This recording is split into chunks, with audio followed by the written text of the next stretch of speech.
Hey there, Michelle O'Neill here, and you are on Monday Mastery Moments with Michelle. I know it's late, but we had a storm here, but I couldn't miss out tonight. I wanted to be here to chat with you. Look, we are on StreamYard. So if you haven't already, give it permission so I can see your comments. Please give StreamYard your permission so that I can see your comments here today. I look forward to seeing you and seeing you live here this evening.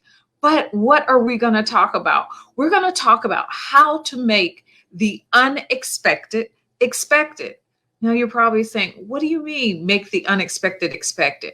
Well, if you grew up, well, I actually didn't grow up back then, but back in the day, I remember when our parents or my mother told me about a time that they were preparing for doomsday and how everybody had a basement. They had food down, canned food in the basement in case they ever had to bunker away and all these things. So they were preparing for the unexpected. They were trying to make sure that if doomsday came, if anything happened, that they were prepared for the unexpected. And that's what we're talking about. What can we do? And I want to make sure I share this out. But what can we do to prepare for the unexpected? How can we make sure that other people that we know what to do when things aren't the norm, when we've left our normal way of operation? How do we rebound to this for this? How do we prepare for this? So that's what we're going to talk about tonight. And one of the first ways to talk about it is financially. How can we deal with this financially when the unexpected happened? Now, I know growing up, one of the first things I learned, even in the military, was that you needed to have savings. And there were different types of savings that you needed to have. You needed to have your immediate savings. You needed to invest and have those long-term savings and all those things. But we got complacent thinking, well, nothing's going to happen there. Everything's going to be okay. But now that we're in the current situation, we see that there are good groundwork or good reasons to have savings. So financially, what are you going to do to prepare for the rainy days? What are you going to do to prepare for those months, weeks, or whatever when you may not have access to your income? What happens if the bank folds? What happens if the market folds? What are things that you want to put in place to make sure that you have the opportunity to save and have the things you need? The other thing is, how can you make money if your current situation changes? What are things you can do to be innovative? You know, they always talk about you needing 7 streams of income. So what other ways can you make money? As a kid, we were real innovative. We did the grass, we babysat, we had lemonade stands, we knocked door to door for people selling Girl Scout cookies or asking, is there something that they want us to take their trash out? But we found ways to get money. We found ways to earn money. Well, the same thing when we grow up. We want to do those same things. We want to find ways that we can make money. So what is it that you're already good at? What are things that you can do? What other skills can you learn or develop? What skills do you have now, but you can build up and make better? These are the things that we need to make sure are in place if anything falls out, just in case. In times of need, what can I do to be innovative, to be creative, and find other multiple streams of income? Am I a good baker? Can I bake? Then those are things that maybe I can sell cakes. Maybe I can sell cakes for birthdays because people still have birthdays. People still have things, weddings, things that they celebrate. So how can I feel a need that there is? We need to have the ability to pivot, to adjust when our current situation changed. So what are things that you learned in the last situation? What are things that you learned in the past that you can now do now?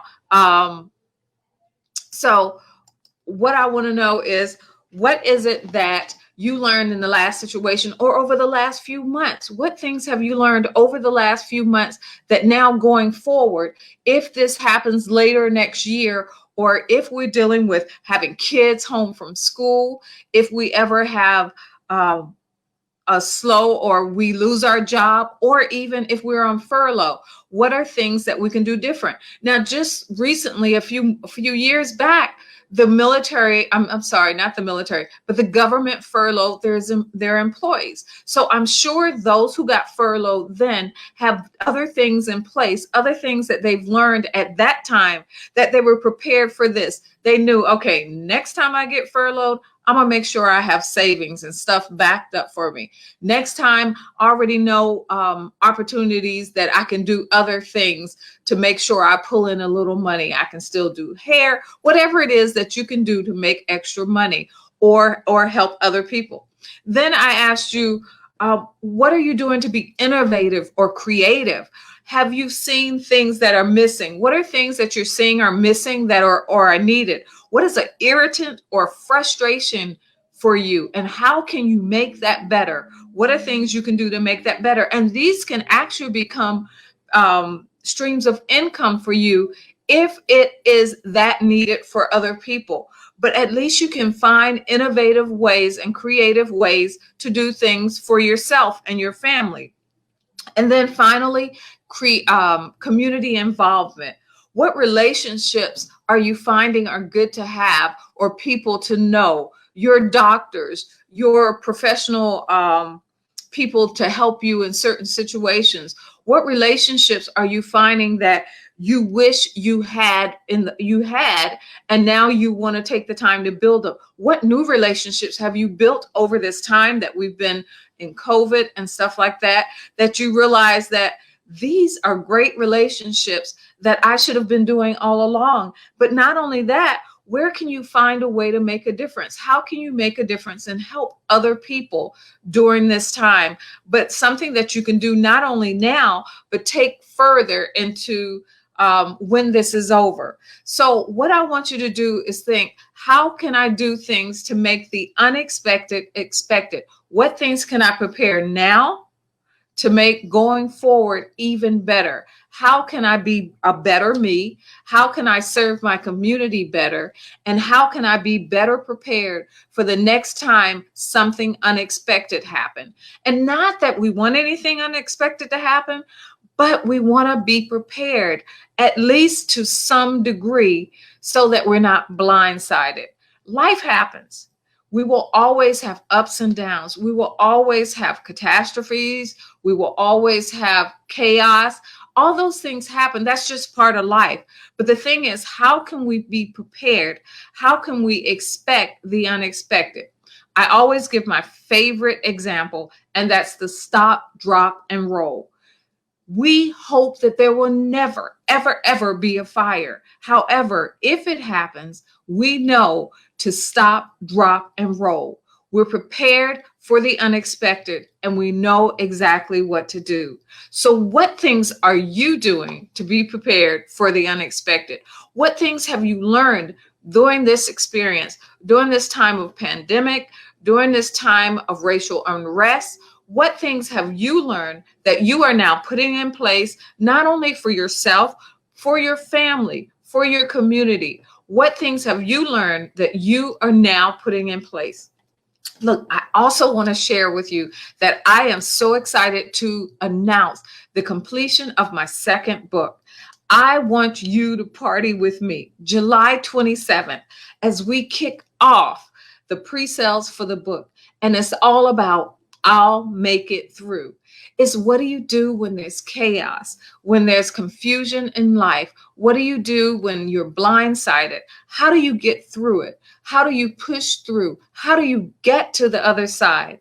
I have ways and what am I saying? I have a way and I have a process that will help you make it to the other side. How do you get through? You will make it through. So until next time, you have been on Monday Mastery Moments with Michelle. Hey, I hope this has helped you in some way. And I am so thrilled that the storm did not take us out. Until next week, take care. Bye-bye.